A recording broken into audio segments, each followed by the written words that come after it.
L'actrice de Dragon Age Veilguard pense que le jeu a échoué parce que les gens voulaient simplement voir BioWare échouer. La star de Dragon Age, Veilguard, est absolument dévastée par les réactions négatives affirmant que les gens voulaient voir BioWare échouer. Ah ah. Mhm. Bien sûr, hein, ça n'a rien à voir avec l'écriture, le jeu d'acteur, les sujets abordés, l'histoire, les personnages, le gameplay et le ton du jeu. C'est juste que comme elle dit, il y a plein de mauvaises personnes sur internet. Hein. Mhm. Bien sûr, oui.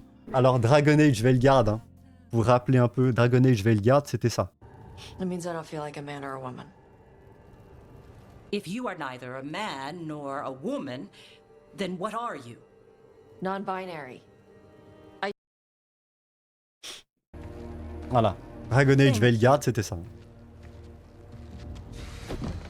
So I'm non-binary. What does that mean? It means I don't feel like a man or a woman. Mhm.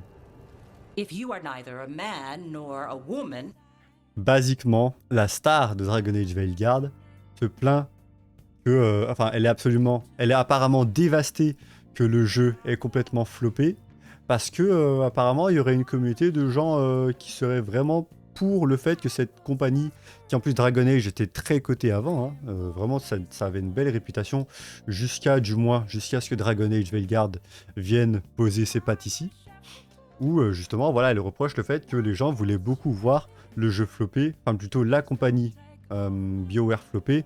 C'est pour ça que le jeu a été un échec commercial. Absolument pas, parce que y a un développeur ici qui a décidé de se self-insert. Il a décidé de mettre le moment où lui s'est déclaré comme un non-binaire. Hein. Enfin, je sais pas, je dis ça comme ça, mais en tout cas, moi ça m'a l'air d'être ça. Tu vois, je vois cette scène et c'est ce que je me dis. Je me dis que c'est un développeur qui était non-binaire, qui a décidé de mettre ses problèmes dans un jeu. Et c'est pour ça que tu as des scènes comme ça, alors qu'à la base, Dragon Age Veilguard, ça n'a rien à voir avec tout ça, tu vois. Donc voilà, voilà comment elle explique le downfall du jeu. Voilà comment elle explique le downfall du jeu, je trouve ça intéressant. Allons voir, hein. Steam Database, qu'est-ce que ça donne? Bon alors, il y a quand même, voilà, all-time peak 90 000, hein. Du coup, ça a pas mal baissé. Bon, c'est logique, hein. Évidemment, le jeu n'est plus d'actualité. Mais il me semble que même si on va voir... Voilà, il y a 6 mois. Bon, dommage, on n'a pas les stats, mais ouais. Très vite, sorti en novembre. 80 000, 70 000, 40 000. Et ensuite, là, ça stagnait à 10 000. Stagnait à 10 000. Mais voilà, basiquement, les reviews du jeu, si on va voir Veilguard, voilà. Recent view mixé. All review 37 000, mixé aussi. Hein. Effectivement, je pense que au bout d'un moment, il faut se l'avouer, non?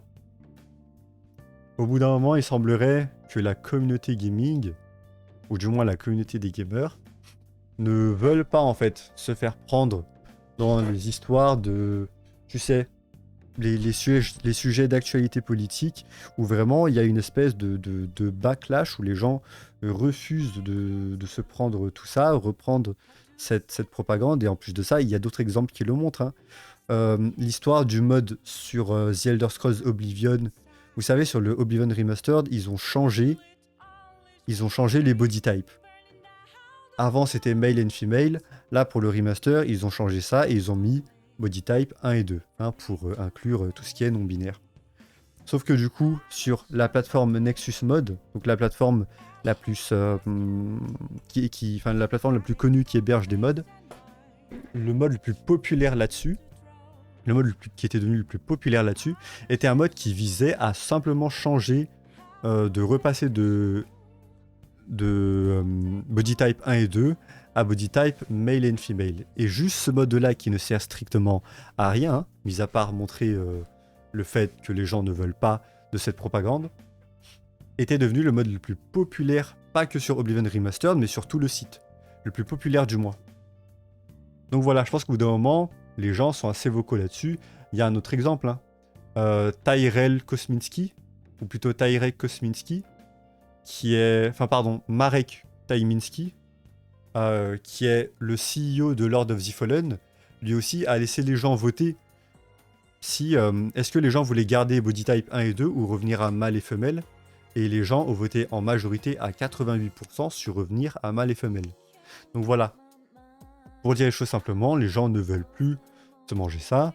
La communauté gaming de manière générale refuse un peu ces idées de propagande wokiste à inclure ça dans les jeux, ou plutôt à faire que ce soit la base dans les jeux, à transformer un peu ce qui est la norme, donc c'est-à-dire mâle et femelle, parce que de toute façon la plupart des gens se décrivent comme étant soit hommes et femmes, plutôt que body type 1 et 2, ce qui fait sens.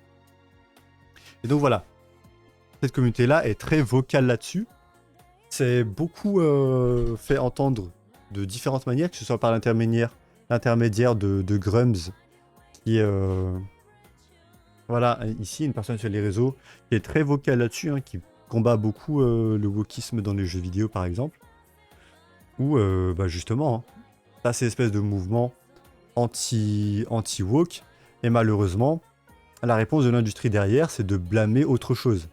Ils essayent de tout blâmer, sauf la raison principale, qui est que les gens ne veulent pas de ces idées un peu qui visent à, tu sais, la moderne audience, l'audience moderne.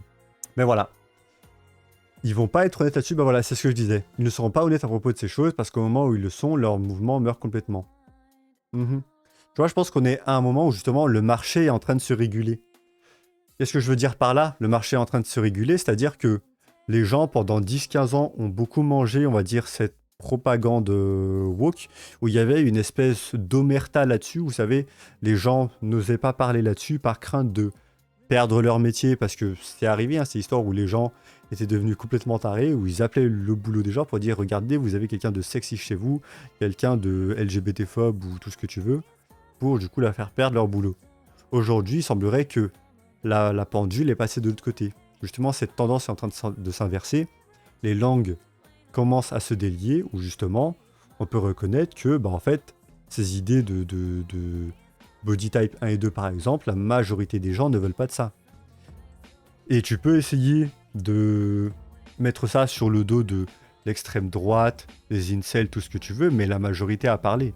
La majorité a parlé et est même en train de s'exprimer en ce moment sur le fait que, par exemple, vous savez, il y a eu un mouvement qui montrait que les gens votaient avec leur porte-monnaie. Donc dans la communauté gaming, les gens votaient avec leur porte-monnaie. Qu'est-ce que ça veut dire? Ça veut dire que les jeux qui se doraient, se targuaient d'être très inclusifs, très woke, en fait, les gens ne voulaient pas acheter ce genre de jeu pour montrer qu'ils ne veulent pas de ça dans leurs jeux vidéo. Parce que pour moi, la raison, elle est très simple. La raison pour laquelle les gens jouent à des jeux vidéo, de manière consciente ou inconsciente, c'est parce qu'ils veulent simplement déconnecter. Pourquoi est-ce que le genre all-time favori, c'est les univers fantasy où tu peux tuer des gobelins, tu sais, 1 contre 100 gobelins, de lancer des grandes boules de feu, de créer des blizzards, des ouragans d'un claquement de doigts, simplement parce que ça permet de déconnecter de la réalité, tu vois. De manière consciente ou inconsciente, qu'importe. Mais en général, les gens qui jouent à des jeux vidéo, c'est des gens qui veulent se perdre dans des univers, hein, qui veulent se perdre dans des univers fantaisistes ou même futuristes, simplement pour échapper, qu'importe, mais en tout cas pour ne pas être amené à cette espèce de réalité qui est métro, boulot, dodo, quoi. Et donc, quand tu viens les chercher, ces gens-là, avec ces mêmes idées, ces mêmes sujets d'actualité, qui est par exemple dans ce cas-là, les idées LGBT, ça me paraît logique que derrière, ils soient très vocaux sur le fait qu'ils ne veulent pas de ça. Et si ta réponse derrière, c'est de dire que ouais, les gens sont des incels, extrême droite, tout ce que tu veux, et tu peux continuer à dire ça si tu veux. Tu peux continuer à penser ça, mais j'espère que t'as beaucoup d'argent, beaucoup de subventions derrière, parce que les gens ne vont pas acheter ce genre de jeu. Et c'est ce qui est en train de se passer. C'est pour ça que Marek Taisminski ici a décidé du coup de revenir à body type, un body type mâle et femelle. C'est pour ça que la tendance est en train de s'inverser. Les gamers veulent rêver ou alors tryhard pour sauver le monde, alors leur délire de malade mental, on en a rien à battre. C'est plutôt vrai. Enfin, c'est plutôt vrai, hein, très simplement. De manière très, tu sais, très neutre, tu lances un jeu vidéo la majorité du temps, ou du moins le tag le plus populaire c'est fantasy, pas pour être amené à la réalité, hein, Même chose, regarde, moi par exemple, je fais partie de ces gens-là qui jouent à des jeux gacha. Hein, des gacha games comme Honkai Star Rail, où la seule raison pour laquelle je joue au jeu, c'est pour monter mes ressources, pour pouvoir pool des bons persos. Et les bons persos, vous savez bien comment c'est dans le monde des gachas, c'est très souvent des persos féminins très attractifs. Et bah pourquoi est-ce qu'il y a un marché pour ça?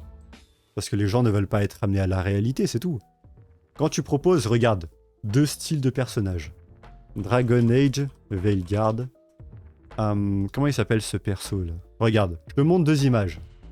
D'un côté, t'as ce personnage-là. D'un autre côté, t'as Honkai Star Rail, Kafka. Voilà, je te montre 2 personnages comme ça. T'as Kafka ici et ce personnage-là.